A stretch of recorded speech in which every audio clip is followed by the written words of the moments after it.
Here with Georgia Tech commit Dominic Stephenson, 2025 catcher from Harrison High School here in Georgia. Dominic, man, appreciate the time. Thank you for having me. So you committed to Georgia Tech coming out of the PBR future games. I mean, obviously, Georgia Tech's got a long list of guys at the catcher position they've taken on to the next level. Guys like Buster Posey, Matt Wieters, Jason Varitek, Joey Bart, and most recently Kevin Parada, who was drafted by the Mets. How much was what they've been able to do with catchers go into your decision to ultimately become a Yellow Jacket?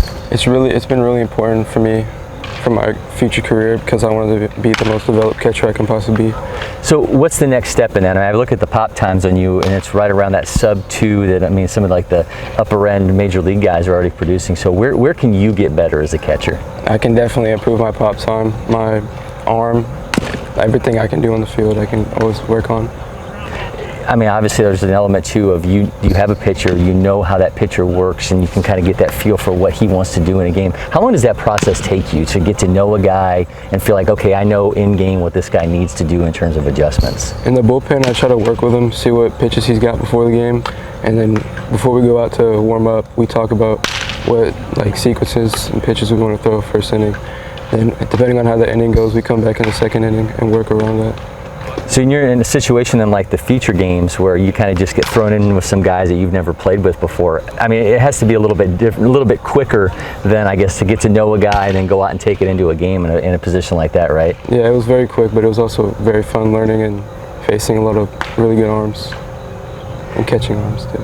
I know catchers hate it when guys steal on base. Is that the thing that irks you the most when a guy tries to steal on you?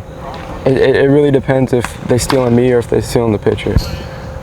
If they're trying to steal on you, though, like how much is it into your head? Like, nope, I'm shutting this thing down. Yeah. So what's the next step for you then at the plate? I mean, when you think about what you're able to do as a hitter, I mean, is there certain pitches that you're working on at this point in the season that you want to get better at, or is it just situational stuff? What is it for you? I think getting better at hitting changeups, because off speeds from going to fastball to like a slow moving fastball is really difficult.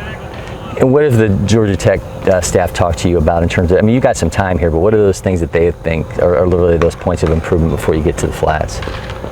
Really, to be honest, just slowly improving and not peaking early is really what's most important, because we want to see slow progress and not get to one spot and stay there. All right, you talked to us a little bit about you as a hitter. I want to kind of see what you do at the plate, so I'm going to have you get your bat and take a serious swing. Sound good? Mm-hmm. All right, so first, my stance is kind of wide but a little bit open. I kind of have a little bit of a wiggle at top. I have like a slow, low leg kick, and then I try to stay through the ball and keep my hands in, and then finish high and one hand off the bat. Dominic, man, thank you so much for doing that. I appreciate it. Make sure everyone is following LakePoint Sports on all our social media channels. Hit that subscribe button on YouTube for so much more happening here on campus.